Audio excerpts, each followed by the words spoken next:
Investment award পেল 4 দেশি প্রতিষ্ঠান। বিদেশিদের বিনিয়োগের আহ্বান প্রধান উপদেষ্টার। স্টারলিংকের পরীক্ষামূলক যাত্রা শুরু। নির্বাচনী রোডম্যাপের জন্য প্রধান উপদেষ্টার সঙ্গে সাক্ষাতের সময় চেয়েছে বিএনপি। সংবিধান সংস্কারে দলীয় অবস্থানের ভুল ব্যাখ্যার অভিযোগ। আবু সাইদ হত্যা মামলায় 26 জনের অপরাধের প্রাথমিক প্রমাণ, তদন্ত শেষ পর্যায়ে। গণহত্যায় পলাতকদের গ্রেপ্তারে এই সপ্তাহেই রেড নোটিশ। পহেলা বৈশাখের শোভাযাত্রায় ফিলিস্তিনের পতাকা নিয়ে শিল্পীদের অংশ নেওয়ার আহ্বান ফারুকের। চৈত্র সংক্রান্তিতে সোহরাওয়ার্দী উদ্যানে কনসার্ট।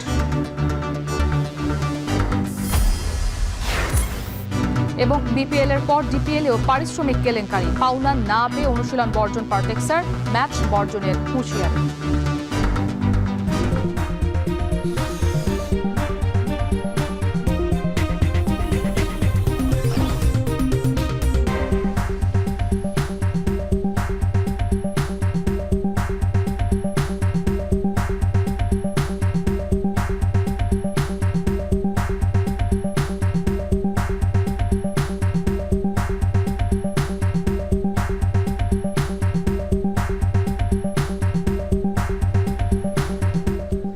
স্বাগত। এখন দুপুরে পুরো আয়োজন আপনাদের সাথে আছে আমরা দুজন, আমি ইসরাত মুক্তি এবং আমি তাসওয়ার নাফি।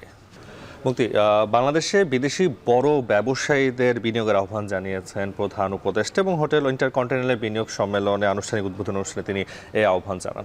এ সময় শুধু নিজের ব্যবসার জন্যই নয়, বরং বিশ্বকে পরিবর্তন করতে বিনিয়োগকারীদেরকে বাংলাদেশে আসারও আহ্বান জানিয়েছেন প্রধান উপদেষ্টা। এদিকে বিনিয়োগে অসামান্য অবদান রাখায় দেশীয় 4টি প্রতিষ্ঠানকে দেওয়া হয়েছে ইনভেস্টমেন্ট অ্যাওয়ার্ড। এ নিয়ে সহকর্মী বেলায়েত হোসেনের একটি প্রতিবেদন রয়েছে, দেখে আসবো। অর্থনৈতিক দ্বার উন্মোচনের এক নতুন লক্ষ্যে বাংলাদেশ গত কয়েক দশকে বিদেশি বিনিয়োগে যে ভাটা পড়েছিল সেখান থেকে উত্তরণের মাধ্যমে বৈপ্লবিক পরিবর্তনের আশায় 4 দিনব্যাপী এই বিনিয়োগ সম্মেলন। তৃতীয় দিনে এসে উদ্বোধনী বক্তব্যে বিশ্বের বড় বড় বহুজাতিক কোম্পানির সামনে বাংলাদেশকে উপস্থাপন করলেন প্রধান উপদেষ্টা ডক্টর মোহাম্মদ ইউনূস। বক্তব্যের শুরুতেই ৭৪-এর দুর্ভিক্ষের কথা স্মরণ করে আবেগপ্রবণ হয়ে পড়েন প্রধান উপদেষ্টা। বলেন, নানা চড়াই উতরাই পেরিয়ে বাংলাদেশ এখন বৈশ্বিক নাম। 74 is a year that we cannot forget. People died of hunger, a famine throughout the country. 1.5 million people died. বাংলাদেশে বিনিয়োগের অফুরন্ত সুযোগ এবং ধারণার কথা তুলে ধরে বিদেশি বড় বড় ব্যবসায়ীদের বাংলাদেশে বিনিয়োগের আহ্বান জানান প্রধান উপদেষ্টা। তিনি বলেন, বিনিয়োগকারীরা তাদের ব্যবসার মাধ্যমে শুধু বাংলাদেশ নয়, বরং বিশ্বকে পরিবর্তন করে দিতে পারেন। So we invite you to join that crowd. Not only change Bangladesh by your business, change the world. I keep reminding people, yes, you want to make profit, go ahead, make profit. Maximize as much as you can. So if you want to make a business with a purpose, along with the business that we do, Bangladesh is the place. এ সময় চাকরি প্রার্থী না হয়ে তরুণদের উদ্যোক্তা হওয়ার আহ্বান জানান doctor Mohammad Yunus. The young people get excited about it. He says, all of you are entrepreneurs, not job seekers. Think like an entrepreneur, make things happen. And Bangladesh is a place to see that. How suddenly people, we are known as farmers. We're a country of farmers, landless farmers. We didn't have any land, much land, no labor. Business in Bangladesh is not only for Bangladesh, that's the point. It could be for the whole world. বক্তব্যের পর বাংলাদেশ বিনিয়োগ সম্মেলন 2025 উদ্বোধন ঘোষণা করেন প্রধান উপদেষ্টা। এর আগে বিনিয়োগের বিভিন্ন ক্ষেত্রে অসামান্য অবদান রাখায় 4টি প্রতিষ্ঠানকে এক্সিলেন্স ইন ইনভেস্টমেন্ট অ্যাওয়ার্ড তুলে দেন সরকার প্রধান। এছাড়া বাংলাদেশের বাণিজ্যে অবদান রাখায় কোরিয়ান ব্যবসায়ী হি হাক সুনকে সম্মানসূচক নাগরিকত্ব প্রদান করে বাংলাদেশ। বাংলাদেশ বিনিয়োগ সম্মেলনের পুরো আয়োজন সম্প্রচার করা হয় ইলন মাস্কের স্টারলিংকের মাধ্যমে। এর মধ্য দিয়ে বাংলাদেশে পরীক্ষামূলক যাত্রা শুরু হলো স্টারলিংকের। 5ই আগস্ট পরবর্তী বাংলাদেশে ব্যবসার পরিবেশ নিয়ে যে ধোঁয়াশা তৈরি হয়েছিল বিনিয়োগ সম্মেলনের এই প্রচেষ্টায় সেই মেঘ অনেকটা কাটতে সক্ষম হবে বলে মনে করেন সংশ্লিষ্টরা। বিশ্বের বড় বড় বহুজাতিক কোম্পানিকে বিনিয়োগে আকৃষ্ট করতে প্রধান উপদেষ্টা তার বক্তব্যে স্বপ্ন দেখালেন ইতিবাচক এক বাংলাদেশের, তুলে ধরলেন বিনিয়োগ বান্ধব পরিবেশের কথা। সেই সাথে স্টারলিংকের যে পরীক্ষামূলক যাত্রা শুরু হলো তার চূড়ান্ত ফলাফলের মাধ্যমে নতুন এক অধ্যায়ের উন্মোচনের অপেক্ষায় বাংলাদেশ। বেলায়েত হোসাইন, এখন, ঢাকা। দ্রুত নির্বাচনী রোডম্যাপের জন্য প্রধান উপদেষ্টার সঙ্গে দেখা করতে সময় চেয়েছে বিএনপি। গুলশানে বিএনপি চেয়ারপারসনের কার্যালয়ে গণমাধ্যম কর্মীদের সাথে আলাপে এ কথা বলেন বিএনপির স্থায়ী কমিটির সদস্য সালাউদ্দিন আহমেদ। বলেন, পঞ্চদশ সংশোধনীর আগের অবস্থায় ফিরতে চায় বিএনপি। এছাড়া সংস্কার কমিশনের সুপারিশ নিয়েও কথা বলেন বিএনপির এই নেতা। বাকিটা জানাবেন সিফাত শাহরিয়ার। আগামী ডিসেম্বরে জাতীয় নির্বাচন চায় বিএনপি। অন্যদিকে সরকারের দায়িত্বশীলদের বক্তব্য বিবৃতিতে ডিসেম্বরের নির্বাচন আয়োজন নিয়ে তৈরি হয়েছে ধোঁয়াশা। এবার ডিসেম্বরের নির্বাচনের জন্য যত দ্রুত সম্ভব নির্বাচনী রোডম্যাপ চাইতে প্রধান উপদেষ্টার কাছে দেখা করতে সময় চেয়েছে বিএনপি। বুধবার দুপুরে গুলশানে বিএনপি চেয়ারপারসনের কার্যালয়ে গণমাধ্যম কর্মীদের সাথে আলাপকালে এই কথা বলেন বিএনপির স্থায়ী কমিটির সদস্য সালাউদ্দিন আহমেদ। আমরা মাননীয় প্রধান উপদেষ্টার কাছে সুনির্দিষ্টভাবে আগামী জাতীয় সংসদ নির্বাচনের জন্য ডিসেম্বরের আগে একটা রোডম্যাপ অবশ্যই আমরা চাইব, যাতে উনি ক্লিয়ারলি জাতির সামনে যথাযথ প্রক্রিয়ায় উপস্থাপন করেন, যাতে জাতির মধ্যে যে একটা অনিশ্চিত অস্থিরতা ভাব আছে এবং রাজনীতির মধ্যে একটা স্থিতিশীলতা আসে, অর্থনৈতিক কর্মকাণ্ডে যাতে একটা গতিশীলতা আসে, সেগুলো লক্ষ্য রেখে আমরা বলবো যে এটা যথেষ্ট সময়। তার আগে নির্বাচন কমিশনের সাথে আমরা আলোচনা করেছি, তারা জুনের মধ্যে সমস্ত প্রিপারেশন সমাপ্ত করতে পারবে এবং মাননীয় প্রধান উপদেষ্টা ইতিপূর্বেও আমাদেরকে আশ্বস্ত করেছেন যে ডিসেম্বরের মধ্যে নির্বাচন দেওয়ার জন্য ওনারা সমস্ত কর্মকাণ্ড পরিচালনা করছে। এদিন সংবিধান সংস্কার নিয়ে বিএনপির অবস্থান পরিষ্কার করেন তিনি। বলেন, পঞ্চদশ সংশোধনীর পূর্বাবস্থা চায় বিএনপি। মূলত তত্ত্বাবধায়ক সরকার ব্যবস্থা বহাল রেখে যে সংবিধান সেটি বহালের কথা বলছে দলটি। তবে ধর্মনিরপেক্ষতা বাতিল নিয়ে কোনো প্রস্তাবনা দেয়নি তারা। একটা প্রস্তাব দেওয়া হয়েছে যে ধর্মনিরপেক্ষতা ইত্যাদি এগুলো বিলুপ্ত করা হোক। এখন বিভ্রান্তিতে ওই জায়গায় আমরা সেখানে বলেছি একমত নই, কিন্তু আমরা এই চাই। হ্যাঁ, আমরা চেয়েছি পঞ্চম সংশোধনীতে যেটা গৃহীত হয়েছে, যেটা পঞ্চদশ সংশোধনীর পূর্বাবস্থা, সেইটা আমরা বহাল করা হোক, সেটা চেয়েছি। কিন্তু সবাই মনে করছে যে ধর্মনিরপেক্ষতা বাতিলের কথা বলছে, আপনারা সেটা একমত নন কেন? বিষয়টা তা নয়। আমরা পরিষ্কার করার জন্য বলছি যে আপনাদের যে প্রতিস্থাপন, বহুত্ববাদ সহ অন্যান্য বিষয়, এই বিষয়গুলো একসাথে আসতে হবে। সেই সাথে সংবিধান সংস্কার কমিশনের সুপারিশকৃত জাতীয় সাংবিধানিক কমিশন গঠনের বিরোধিতাও করছে বিএনপি। বিশেষ করে এনসিসির সিদ্ধান্তক্রমে জরুরি অবস্থা ঘোষণার পক্ষেও নয় দলটি। ন্যাশনাল কনস্টিটিউশনাল কাউন্সিল, যেটা এনসিসি নামে তারা অভিহিত করেছে, সেই ব্যবস্থাই তো আমরা স্বীকার করি না। এরকম নতুন ব্যবস্থার মধ্য দিয়ে অনির্বাচিত ব্যক্তিদের দ্বারা রাষ্ট্র পরিচালনা এবং রাষ্ট্রের গুরুত্বপূর্ণ পদাবলিতে পদায়ন করে, এগুলো যদি হয় তাহলে আর এক্সিকিউটিভ এবং লেজিসলেচারের কোনো গুরুত্ব থাকবে না। বিএনপির এই সিনিয়র নেতা অভিযোগ করে বলেন, সংবিধান সংস্কার নিয়ে বিএনপির দলীয় অবস্থানের ভুল ব্যাখ্যা দিচ্ছে অনেকেই। সিফাত শাহরিয়ার, এখন, ঢাকা।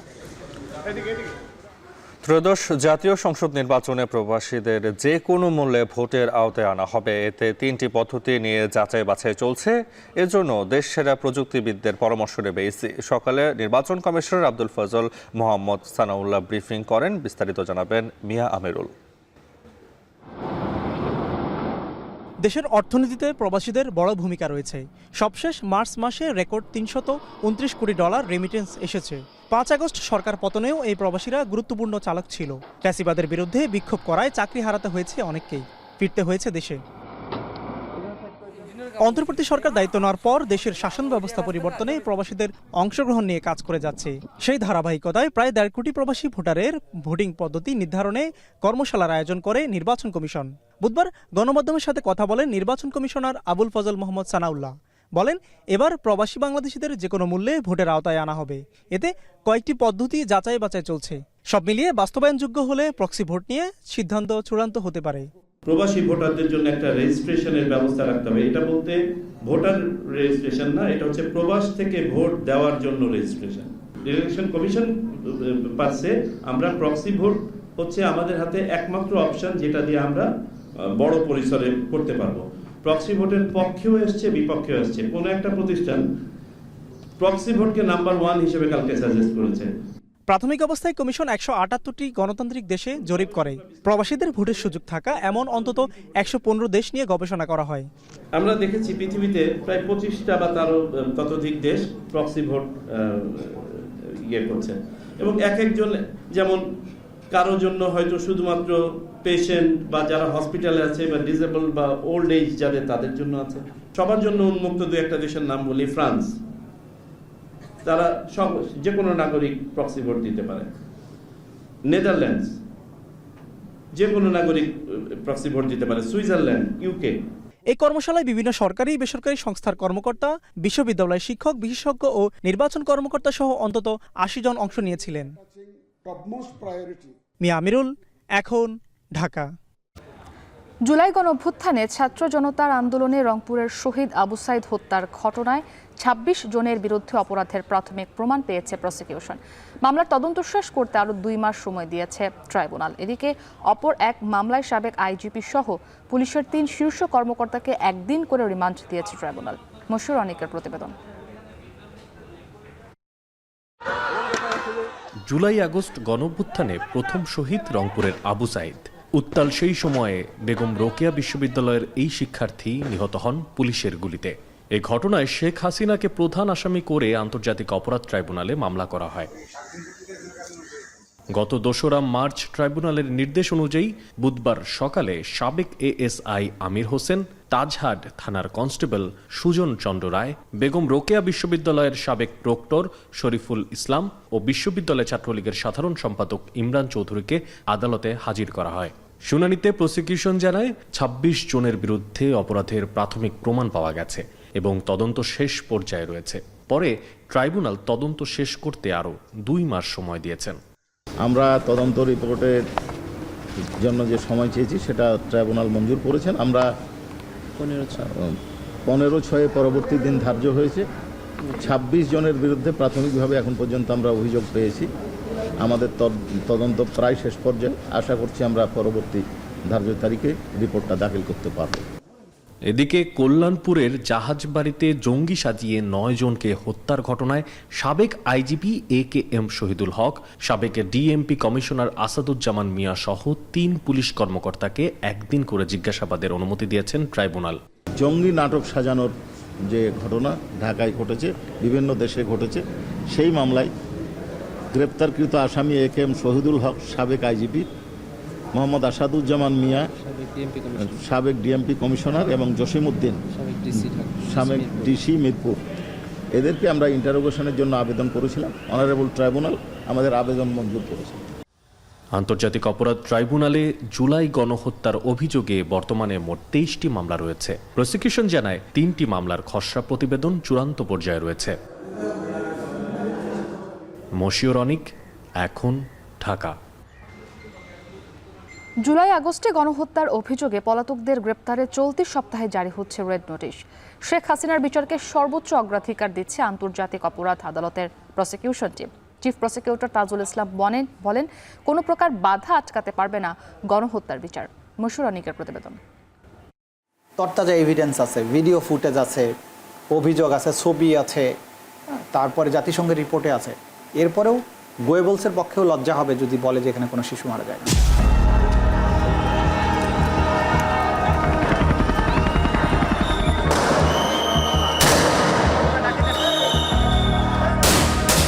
জুলাই আগস্টে গণঅভ্যুত্থানে প্রাণ হারায় 1,500 ছাত্র জনতা। দেশজুড়ে উত্তাল আন্দোলনে 24-এর 5 আগস্ট দেশ ছেড়ে পালিয়ে যান স্বৈরাচারী শেখ হাসিনা। দায়িত্ব নেয় অন্তর্বর্তী সরকার। জোরালো হয় গণহত্যার বিচারের দাবি। অভ্যুত্থানের পেরিয়েছে 8 মাস, কিন্তু এখনও জমা পড়েনি কোনো তদন্ত প্রতিবেদন। আন্তর্জাতিক অপরাধ ট্রাইব্যুনালের চিফ প্রসিকিউটরের কাছে প্রশ্ন ছিল, গণহত্যার বিচার করতে আর কতটা সময় প্রয়োজন? এখনও অভিযোগ আসছে, সেগুলো তদন্ত হচ্ছে। আমরা যেটা বলতে পারি যে অন্তত 4টা মামলার তদন্ত শেষ পর্যায়ে আছে। তদন্ত রিপোর্ট এই মাসে পাবো এবং এই মাসে অন্তত 1টা বা 2টা মামলার আনুষ্ঠানিক বিচারের জন্য যে ফর্মাল চার্জ দাখিল করা, সেই কাজটা এই মাসের মধ্যেই করা সম্ভব। আমরা কোনো আগাম কোনো টাইম লাইন বেঁধে দিচ্ছি না। এদিকে জ্যেষ্ঠ আইনজীবী জ্যোতির্ময় বড়ুয়া বলেন, আন্তর্জাতিক অপরাধ ট্রাইব্যুনালের প্রসিকিউটরদের কাজে কিছুটা ধীরগতি রয়েছে, তবে তা অভিজ্ঞতার কারণেই। 8 মাস হয়ে গেলেও এই আন্তর্জাতিক অপরাধ ট্রাইব্যুনাল কাজ শুরু করেছে আসলে আরও অনেক পরে। সেটার গঠন, প্রসিকিউটর নিয়োগ প্রত্যেকটাই কিন্তু একটু বিলম্বিতভাবে হয়েছে। যারা নিয়োগ পেয়েছেন তাদের অধিকাংশই হচ্ছে ডিফেন্সের লয়ার হিসেবে কাজ করেছেন ইতিপূর্বে। প্রসিকিউশনের কাজটা তো তাদেরও তো বোঝার ব্যাপার আছে। তো আমার মনে হয় যে এখানে কিছুটা অভিজ্ঞতা, কিছুটা হচ্ছে সমন্বয়হীনতা, কিছুটা অনীহা, সব কিছু মিলিয়ে এক ধরনের একটা অচল অবস্থা তৈরি হয়েছে, যে কারণে আমরা আসলে যেটা ভেবেছিলাম যে খুব দ্রুততার সাথে বেশ কিছু হয়তো ট্রায়াল শুরু হয়ে যাবে, সেটা এখনো পর্যন্ত আমরা হতে দেখছি না। হতভাগ্য রিয়া গোপ, নাইমা, এমনকি 3 বছরের শিশু হত্যার দায় সাবেক প্রধানমন্ত্রীর ওপর। তার মন্ত্রিপরিষদের অনেকেই এখন পলাতক। তাদের গ্রেফতারে চলতি সপ্তাহেই জারি হচ্ছে রেড নোটিশ। তাদের বিরুদ্ধে রেড নোটিশের জারির প্রক্রিয়াটা চলমান আছে। এটা হয়তো আজকালকের মধ্যেই চলে যাবে। যারাই পলাতক আছে তাদের বিরুদ্ধেই এটা যাচ্ছে। সেক্ষেত্রে একটা বড় বিষয় হচ্ছে যে দেশের বাইরে আছে কি নাই অফিসিয়ালি একটা প্রমাণ লাগে। যেমন হাসিনাটা খুব অ্যাপারেন্ট ইন্ডিয়ার কাছে আছে, এটা স্বীকৃত, কিন্তু ওবায়দুল কাদের কোথায় আছে এটা কিন্তু কোনো সুনির্দিষ্ট না। সেজন্য আমরা ধরে নিচ্ছি যে এরা পলাতক আছে, বিশ্বের বিভিন্ন জায়গায় আছে। এই জন্য ইন্টারপোলের কাছে আমরা এটা দিচ্ছি এবং সেটার প্রক্রিয়া চলমান আছে, যে কোনো সময় এটা চলে যাবে।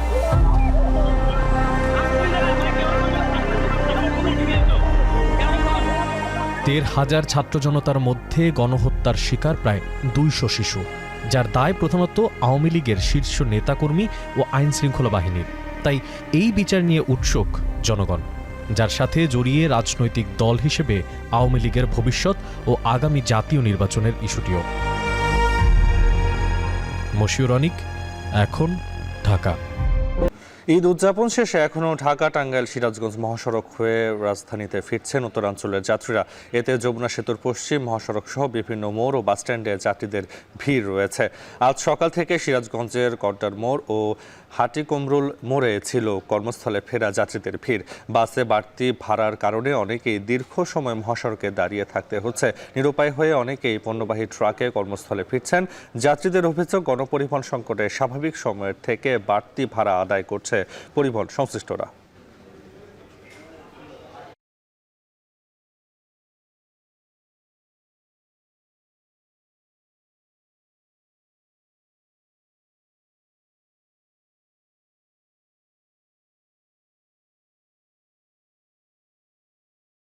এবার ঈদযাত্রায় 340টি দুর্ঘটনায় 350-রও বেশি নিহত হয়েছে, আহত 8 শতাধিক। এর মধ্যে অর্ধেকই মোটরসাইকেল দুর্ঘটনা। যাত্রী কল্যাণ সমিতি বলছে, এবারে ঈদযাত্রা বিগত বছরগুলোর তুলনায় স্বস্তিদায়ক ছিল। সংগঠনটি দুর্ঘটনা প্রতিরোধে মোটরসাইকেল ও ব্যাটারি চালিত রিকশা আমদানি ও নিবন্ধন বন্ধ সহ বেশ কিছু সুপারিশ তুলে ধরে। বিস্তারিত মেহরিন অ্যানির প্রতিবেদনে। প্রতি বছর ঈদে পরিবার পরিজনের সাথে আনন্দ ভাগাভাগি করতে রাজধানী ছেড়ে যায় লাখো মানুষ। তবে যাত্রাপথে সড়ক দুর্ঘটনায় এই আনন্দ পরিণত হয় বিষাদে। এবারও তার ব্যতিক্রম হয়নি। ঈদের পরদিন চট্টগ্রাম কক্সবাজার মহাসড়কের বাস ও মাইক্রোবাসের সংঘর্ষে এখন পর্যন্ত 11 জনের মৃত্যু হয়েছে। একই পরিবারে নিহত হয়েছে 5 জন। এর মধ্য দিয়ে নিশ্চিহ্ন হয়ে গেছে ওই পরিবারটি। কেবল কক্সবাজারের লোহাগড়া নয়, ঈদের আগে মামাবাড়িতে ঈদ উপহার দিতে গিয়ে মারা গেছে 3 ভাই। বরগুনার এই দুর্ঘটনায় মোটরসাইকেলকে চাপা দেয় একটি বাস। যাত্রী কল্যাণ সমিতি বলছে, এবারের ঈদ যাত্রায় সড়ক মহাসড়কেই 315টি দুর্ঘটনায় 322 জন নিহত ও 826 জন আহত হয়েছে। উদ্বেগজনক হারে বেড়েছে মোটরসাইকেল দুর্ঘটনা। এবারের ঈদে 135টি মোটরসাইকেল দুর্ঘটনায় 151 জন নিহত হয়েছে, যা মোট সড়ক দুর্ঘটনার 42.85%। তবে বিগত ঈদের তুলনায় সড়ক দুর্ঘটনা কমেছে 21.5%। পবিত্র ঈদুল ফিতরে দেশের সড়ক মহাসড়কে 315টি সড়ক দুর্ঘটনায় 322 জন নিহত হয়েছে, 826 জন আহত হয়েছে। একই সময়ে রেলপথে 21টি ছোট বড় দুর্ঘটনায় 20 জন নিহত এবং 8 জন আহত হয়েছে। নৌপথে 4টি দুর্ঘটনায় 10 জন নিহত, 1 জন আহত তবে এবারের ঈদে অতিরিক্ত ভাড়া আদায় ও পথে পথে যাত্রী হয়রানি চরমে পৌঁছেছিল বলে দাবি করে যাত্রী কল্যাণ সমিতি। এ সময় সংগঠনটি দুর্ঘটনা প্রতিরোধে মোটরসাইকেল ও ব্যাটারি চালিত রিকশা আমদানি ও নিবন্ধন বন্ধ সহ বেশ কিছু সুপারিশ তুলে ধরে। সড়কে দক্ষ চালক গড়ে তোলা, উন্নত বাস নেটওয়ার্ক গড়ে তোলা, আইনের যথাযথ প্রয়োগ নিশ্চিত করা, সড়কে আইন শৃঙ্খলা বাহিনীর অনিয়ম এবং দুর্নীতি এবং মালিক সমিতির প্রভাব মুক্ত রাখা অত্যন্ত জরুরি। ঈদযাত্রা বিগত বছরের থেকে কিছুটা স্বস্তিদায়ক ছিল উল্লেখ করে যাত্রী কল্যাণ সমিতি বলছে, এবছরের মতো সড়কে আইন শৃঙ্খলা বাহিনী সরব থাকলে কমে আসবে সড়ক দুর্ঘটনা। এবারের ঈদযাত্রা খানিকটা স্বস্তিদায়ক হয়েছে বলে আমাদের সকলে আমরা প্রত্যক্ষ করেছি। মেহরিন অ্যানি, এখন, ঢাকা।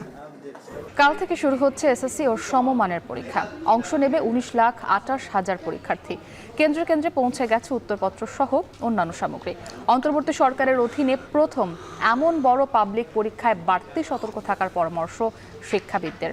মূল্যায়ন পদ্ধতিতেও ইতিবাচক পরিবর্তন আনার পরামর্শ তাদের। আন্তঃশিক্ষা বোর্ড বলছে, কৃত্রিমভাবে পাশের হার কিংবা জিপিএ 5 বাড়ানো নয়, বরং মেধার প্রকৃত চিত্র যেন ফুটে ওঠে সেভাবেই পরীক্ষা ও মূল্যায়ন করার পরিকল্পনা সরকারের। ফরহাদ বিন নূরের প্রতিবেদন। গণঅভ্যুত্থানের পর অন্তর্বর্তী সরকারের অধীনে প্রথমবার কোনো পাবলিক পরীক্ষা শুরু হচ্ছে 10 এপ্রিল। সারা দেশে সুষ্ঠুভাবে 2025 সালের এসএসসি ও সমমানের পরীক্ষা নিতে ইতোমধ্যে সব ধরনের প্রস্তুতি নিয়েছে 11টি শিক্ষা বোর্ড। গত বছরের চেয়ে এবার মাধ্যমিক পরীক্ষায় প্রায় 1 লাখ পরীক্ষার্থী কম। এবার 19,28,970 পরীক্ষার্থী, যেখানে ছাত্রের চেয়ে ছাত্রী বেশি 6,500 শিক্ষার্থী। তবে এবার 310টি শিক্ষা প্রতিষ্ঠান বেড়ে 30,045টি অংশগ্রহণ করবে। সারা দেশের 3,715টি কেন্দ্রে পরীক্ষা অনুষ্ঠিত হবে। পরীক্ষা নেয়ার ক্ষেত্রে সব ধরনের অপতৎপরতা রোধে প্রশাসনকে কাজে লাগিয়ে সতর্ক অবস্থানে থাকার আহ্বান শিক্ষাবিদদের। পরামর্শ, পরীক্ষার মূল্যায়ন পদ্ধতিতেও ইতিবাচক পরিবর্তন আনার। প্রশাসনিক অংশগ্রহণ নিশ্চিত করা উচিত হবে, যাতে করে যে কোনো উদ্ভূত পরিস্থিতিতে সরকার প্রয়োজন পড়লে যে কোনো ব্যবস্থা নিতে পারে। আর আরেকটি চ্যালেঞ্জের যে জায়গাটি বলবো সেটি হলো যে আমাদের পরবর্তী প্রজন্ম এর মধ্যে, বিশেষ করে ইন্টেরিয়াম সরকারের সময় আমরা দেখতে পাচ্ছি যে হর হামেশাই যে কোনো একটা উছিলায় আন্দোলনের একটা সম্ভাবনা এবং ঝুঁকি আছে। সেই ঝুঁকি এবং সম্ভাবনাটাকে আমি মনে করি সরকারের বিবেচনায় রাখা উচিত। এই পরীক্ষাকে কেন্দ্র করে যে কোনো চক্র বা যে কোনো মহল যেন কোনো সুযোগ গ্রহণ করতে না পারে। পদ্ধতিতে কিন্তু আমাদের কাঠিন্যের মাত্রাটি কমিয়ে নিয়ে আসবার অনেক সুযোগ আছে এবং আমাদের সেই ক্ষেত্রে আমাদের বিষয়বস্তুকে বিবেচনা করবারও সুযোগ রয়েছে। এদিকে আন্তঃশিক্ষা বোর্ড বলছে, কৃত্রিমভাবে পাশের হার কিংবা জিপিএ 5 বাড়ানো নয়, বরং মেধার প্রকৃত চিত্র ফুটে ওঠে সেভাবেই পরীক্ষা ও মূল্যায়ন করার পরিকল্পনা অন্তর্বর্তী সরকারের। নানা চ্যালেঞ্জ থাকলেও সুষ্ঠুভাবে পরীক্ষা আয়োজনের সব ধরনের প্রস্তুতি সম্পন্ন করা হয়েছে। প্রশ্ন ফাঁস নিয়ে বিশেষ কোনো মহলের গুজব রোধে সতর্ক অবস্থানে আছে আইন শৃঙ্খলা বাহিনী। আমরা আসলে গ্রাউন্ড লেভেলটা কোথায় আছি, বেস লেভেলটা আমরা দেখতে চাই। এর জন্যই প্রয়োজন নকল মুক্ত পরীক্ষা। এটাই আমাদের চ্যালেঞ্জ এবং এই ব্যাপারে আমরা বদ্ধপরিকর। আইন শৃঙ্খলা রক্ষাকারী বাহিনী এবং আমাদের নিজস্ব যে মনিটরিং আছে বা বিভিন্ন বোর্ড, তাদের যে ভিজিলেন্স আছে, প্রত্যেকে অ্যালার্ট, এই গুজবের কারণে যেন কোনো কিছু না। জুলাই গণ অভ্যুত্থানে আহত শিক্ষার্থীদের অনেকেই এবার মাধ্যমিক পরীক্ষার্থী। বোর্ড বলছে, আহতদের মাত্রা অনুযায়ী তাদের পরীক্ষা নেওয়ার জন্য থাকবে বিশেষ ব্যবস্থা। আহতের মাত্রা অনুযায়ী যার যে ব্যবস্থা করা দরকার পরীক্ষা সেইভাবে করবেন। যদি পরীক্ষা রুমে দিতে সক্ষম হয় তাহলে দিবেন, যদি সক্ষম না হয় সে অনুযায়ী ওনাদের ব্যবস্থা করতে বলা আছে। এবার পূর্ণ নম্বর ও পূর্ণ সময়ে পরীক্ষা অনুষ্ঠিত হবে। এছাড়া 13 মে পর্যন্ত সব ধরনের কোচিং সেন্টার বন্ধ রাখার নির্দেশনা দিয়েছে বোর্ড। ফরহাদ বিন নূর, এখন, ঢাকা। ইসরায়েল বিরোধী বিক্ষোভে সারা দেশে ভাঙচুরের ঘটনায় এ পর্যন্ত 72 জনকে গ্রেপ্তার করা হয়েছে। সকালে এক বার্তায় প্রধান উপদেষ্টা প্রেস উইং এ তথ্য জানায়। এদিকে খুলনায় ইসরায়েলি পণ্য ও প্রতিষ্ঠান সন্দেহে বাটা কেএফসি ডোমিনোজের শাখা ভাঙচুর লুটপাটের ঘটনায় 3টি আলাদা মামলা হয়েছে। এসব মামলায় অজ্ঞাতনামা আসামি করা হয়েছে প্রায় 2900 জনকে। মঙ্গলবার রাতে নগরীর সোনারাঙ্গা থানায় বাটা কেএফসি ডোমিনোজের ম্যানেজার ওই 3টি মামলা দায়ের করেন। গেল 7 এপ্রিল ইসরায়েলি আগ্রাসনের প্রতিবাদে বিক্ষোভ সমাবেশ থেকে হামলার ঘটনা ঘটে। পরে সিসিটিভি ক্যামেরার ফুটেজ, ছবি ও ভিডিও পর্যবেক্ষণ করে খুলনায় এ পর্যন্ত 31 জনকে আটক করেছে পুলিশ। চট্টগ্রামে এক কিশোরীকে কুপিয়ে হত্যা করা হয়েছে। মঙ্গলবার মধ্যরাতে চন্দনাইশ উপজেলার নয়াপাড়া এলাকায় এই ঘটনা ঘটে। এই ঘটনায় পুলিশের ধারণা ধর্ষণ চেষ্টার পর হত্যা করা হয়েছে তাকে। একই সাথে ঘটনা ধামাচাপা দিতে নিহতের নানা নানিকে হত্যা করার চেষ্টা করা হয়। নিহত কিশোরী নানার বাড়িতে বেড়াতে এসেছিলেন। হত্যাকারী নাজিম রাতে ঘুমানোর কথা বলে ঘরে আশ্রয় নেয়। পরে আরজুকে হত্যা করে লুকিয়ে রাখার সময় দেখে ফেলায় নিহতের নানা আব্দুল হাকিম ও নানি ফরিদা বেগমকেও হত্যার চেষ্টা করে বলে জানায় পুলিশ ও স্থানীয়রা। আহতদের চিকিৎসার জন্য চট্টগ্রাম মেডিকেল কলেজ হাসপাতালে নিয়ে আসা হয়েছে। এ ঘটনায় ঘাতক নাজিম পলাতক রয়েছে।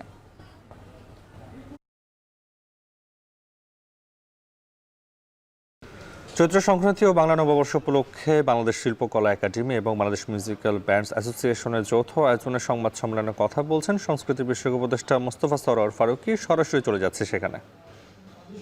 এবং আধ্যাত্মিক গানের অনুষ্ঠান হবে। এছাড়া চৈত্র সংক্রান্তি উপলক্ষে ঢাকা শহরে শিল্পকলা একাডেমির আয়োজনে একটা কনসার্ট হচ্ছে সোরার উদ্যানে।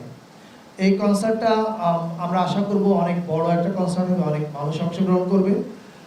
সেখানে গান গাবে হচ্ছে এখানে ইনক্লুসিভিটির ব্যাপার থাকবে। গান গাবে এফ মাইনর গারো ব্যান্ড, লারং মারমা ব্যান্ড, ইমাম Tripura band, unity Khasia band, invocation Chakma band. এছাড়া বাঙালিদের মধ্যে ভাইকিংস, অ্যাভয়েড রাফা, দলছুট, লালন ও স্টোনফ্রি। এটা হচ্ছে চৈত্র সংক্রান্তির বড় অনুষ্ঠান ঢাকা।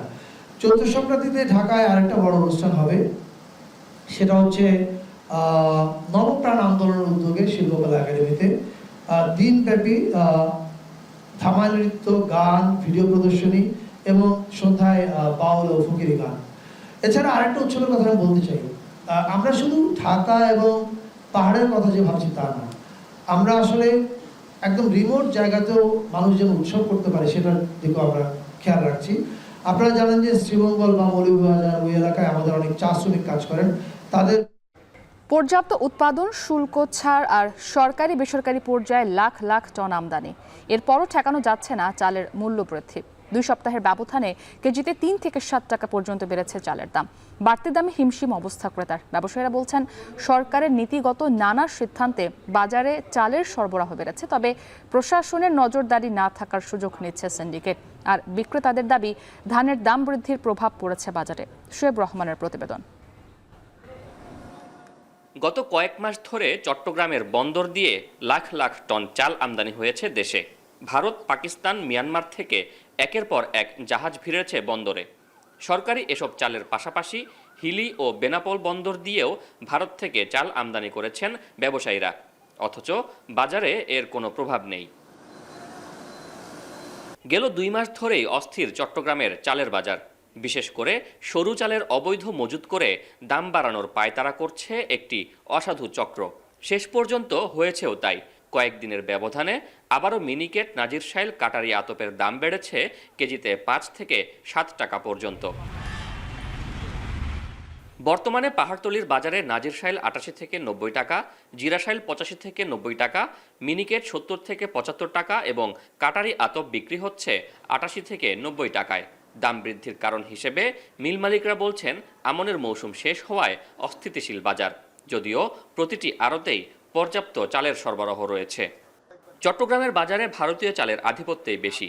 এসব চাল আমদানি না হলে দাম আরও বাড়ত বলে ধারণা ব্যবসায়ীদের। তবে এখানেও কারসাজি করছে একটি চক্র।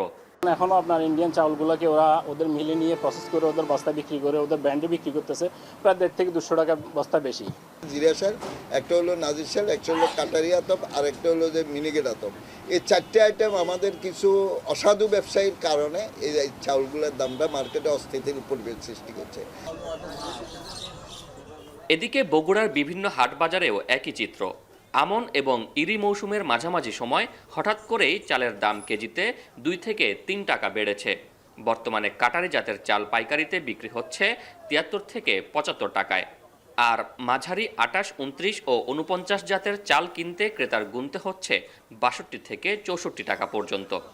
মোটা বর্তমান আগে ছিল 50 টাকা কেজি, এখন বর্তমান 54-55 টাকা বিক্রি হচ্ছে। ধান একটু দাম বেশি দামে বিক্রি হচ্ছে, আর আমরা এখানে এসে যেটা চাউল করতেছি আমরা সেভাবে আমরা দাম পাচ্ছি না। বাইরে থেকেও আমদানিকৃত চাউলও আসতেছে। এই চাউলের যে দাম বৃদ্ধি বলতেছেন, আসলে এই দাম বৃদ্ধিটা স্থায়ী না, এই দাম বাড়ার কোনো সম্ভাবনা নাই। ব্যবসায়ীরা বলছেন আগামী 10-15 দিনের মধ্যে হাওর অঞ্চলের বোরো ফসল মোকামগুলোতে আসতে শুরু করবে। তখন চালের বাজার কিছুটা নিয়ন্ত্রণে আসবে বলে আশাবাদী তারা। শোয়েব রহমান, এখন। এবার আন্তর্জাতিক। অবশেষে চীনা পণ্যে 104% শুল্ক কার্যকর করল যুক্তরাষ্ট্র। একই সঙ্গে কার্যকর হয়েছে বিশ্বব্যাপী আমদানি পণ্যের সম্পূরক শুল্কারোপও। যদিও ট্রাম্পের শুল্কারোপকে পাত্তাই দিচ্ছে না বেইজিং। দুই দেশের পাল্টাপাল্টি শুল্কারোপে ধস নেমেছে মার্কিন ও এশিয়ার শেয়ার বাজারে। পতন হয়েছে মার্কিন ডলার ও তেলের দামেও। শুল্ক থেকে মুক্তির জন্য এরই মধ্যে 70টি দেশ যুক্তরাষ্ট্রের সঙ্গে যোগাযোগ শুরু করেছে। তবে শিগগিরই ট্রাম্প তার শুল্ক নীতি থেকে সরে আসবেন না বলে ধারণা সংশ্লিষ্ট। বিস্তারিত জানাচ্ছেন Tanvir Johnny. China, first row. China, 67%. That's tariffs charged to the USA, including. একের পর এক নিজের এজেন্ডা বাস্তবায়ন করে চলেছেন মার্কিন প্রেসিডেন্ট ডোনাল্ড ট্রাম্প। গেল 2 এপ্রিল 60টির বেশি দেশের পণ্যের উপর শুল্ক আরোপ করেন তিনি। তবে চীনের সঙ্গে ট্রাম্পের বৈরিতা অন্য পর্যায়ের। দেশটির উপর 20% শুল্কের সঙ্গে আরোপ করা হয় আরও 34%। এবার যুক্ত হল অতিরিক্ত 50% শুল্ক। এতে চীনা পণ্যে যুক্তরাষ্ট্রের শুল্কের হার দাঁড়িয়েছে 104%। এর আগে যুক্তরাষ্ট্রের পণ্যে প্রতিশোধমূলক পাল্টা 34% শুল্ক আরোপ করে চীন। এতে বেজায় চটেছেন ট্রাম্প। মঙ্গলবারের মধ্যে এই শুল্ক প্রত্যাহারের সময় বেঁধে দিলেও কানে তোলেনি বেইজিং। এতে চীনই ক্ষতির মুখে পড়বে বলে মন্তব্য ট্রাম্পের। Until they make a deal with us, that's what it's going to be. I think they'll make a deal at some point. China will. They want to make a deal. They really do. They want to make a deal. They just don't know how to get it started because they're proud people. বিশ্বের 2 বড় অর্থনীতির দেশ চীন ও যুক্তরাষ্ট্রের পারস্পরিক শুল্ক আরোপে টালমাটাল বিশ্ব অর্থনীতি। মার্কিন শেয়ার বাজার আগের দিন চাঙা থাকলেও শুল্ক হুমকিতে ধস নামে, যা গেল 1 বছরের মধ্যে সর্বনিম্ন পর্যায়ে ঠেকেছে। এদিকে এশিয়া প্যাসিফিক অঞ্চলের শেয়ার বাজারও নিম্নমুখী। ক্রমাগত পতনের দিকে আছে ভারত, চীন, জাপান, তাইওয়ান, দক্ষিণ কোরিয়া ও অস্ট্রেলিয়ার শেয়ার বাজার। এদিকে নেতিবাচক প্রভাব পড়েছে মার্কিন ডলার ও অপরিশোধিত তেলের দামে। 6টি প্রধান প্রতিযোগী মুদ্রার বিপরীতে ডলার সূচক কমেছে 0.3%। অপরিশোধিত তেলের দাম কমেছে 1.85%। ট্রাম্পের শুল্ক নীতির প্রভাব ঠেকাতে আলোচনার জন্য প্রায় 70টির মতো দেশ এরই মধ্যে যুক্তরাষ্ট্রের সঙ্গে যোগাযোগ করেছে বলে জানিয়েছে হোয়াইট হাউস। বিশেষজ্ঞদের মতে শুল্ক নিয়ে ট্রাম্প বিভিন্ন দেশের সঙ্গে আলোচনার মাধ্যমে সমাধানে ইচ্ছুক, যদিও এ বিষয়ে স্পষ্ট কোনো বার্তা নেই। ট্রাম্প কিছুটা নমনীয় হবেন বলে ধারণা তাদের। তবে মার্কিন বাণিজ্য প্রতিনিধি জেমিসন গ্রিয়ার জানিয়েছেন এত তাড়াতাড়ি শুল্ক নীতিতে পরিবর্তন আনবেন না ট্রাম্প। মার্কিন প্রেসিডেন্টের উচ্চাভিলাষী শুল্ক আরোপে বিশ্বব্যাপী মন্দার শঙ্কা দেখা দিয়েছে। জেপি মর্গানের পূর্বাভাস, চলতি বছরের বিশ্ব অর্থনীতি মন্দায় পড়ার শঙ্কা 60%। নতুন শুল্ক আরোপে মার্কিন ভোক্তাদের বছরে গড়ে $2100 বেশি অর্থ খরচ করতে হবে। তানভীর জানি, এখন বিশ্ব। পারিশ্রমিক জটিলতায় আবার উত্তপ্ত দেশের ঘরোয়া ক্রিকেট। বিপিএল এর পর এবার ঢাকা প্রিমিয়ার লিগেও ক্রিকেটারদের পাওনা নিয়ে টালবাহানার অভিযোগ উঠেছে।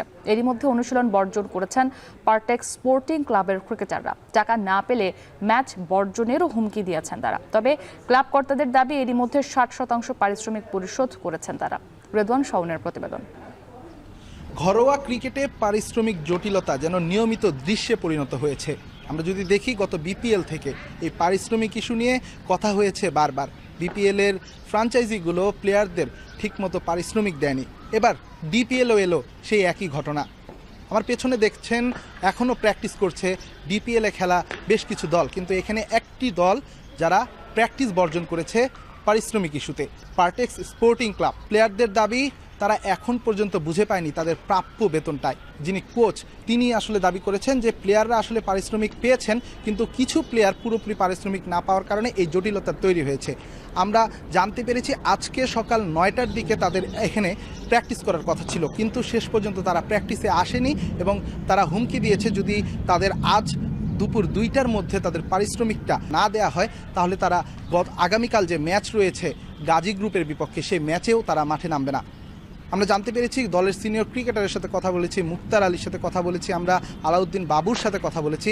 তারা সকলে আমাকে জানিয়েছেন ঈদের পর থেকে আসলে তারা টাকার জন্য বারবার ক্লাবের কাছে গিয়েছেন, বারবার ক্লাব কর্মকর্তাদের সাথে কথা বলার চেষ্টা করেছেন, কিন্তু ক্লাবের কর্মকর্তারা তাদের সেই পারিশ্রমিকটা যেটা বুঝিয়ে দেওয়ার কথা ছিল সেটা ঠিক মতো দেয়নি, যার কারণে তারা একটু কঠিন পদক্ষেপ নেওয়ার জন্য বাধ্য হয়েছেন। এখন আমাদেরকে অপেক্ষা করতে হবে প্লেয়ার এবং ক্লাব কর্তাদের মধ্যে কি আলাপ আলোচনা হয় এবং শেষ পর্যন্ত কি সিদ্ধান্তে পৌঁছায়, এবং সেটি আমি আপনাদের পরবর্তীতে জানানোর চেষ্টা করব।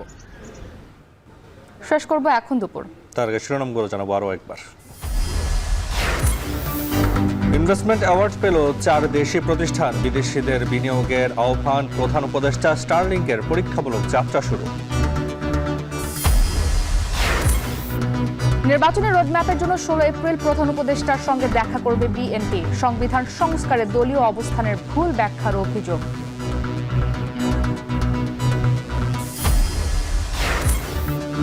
আবু সাইদ হত্যা মামলায় 26 জনের অপরাধের প্রাথমিক প্রমাণ, তদন্ত শেষ পর্যায়ে, গণহত্যায় পলাতকদের গ্রেপ্তারে এ সপ্তাহে রেড নোটিশ। পহেলা বৈশাখের শোভাযাত্রায় অংশ নেবে বাঙালি সহ 28টি জনগোষ্ঠী।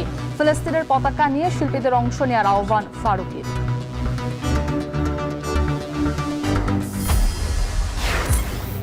এবং বিপিএল এর পর ডিপিএল ও পারিশ্রমিক কেলেঙ্কারি, পাওনা না পেয়ে অনুশীলন বর্জন, পার্টেক্সের ম্যাচ বর্জনের হুঁশিয়ারি।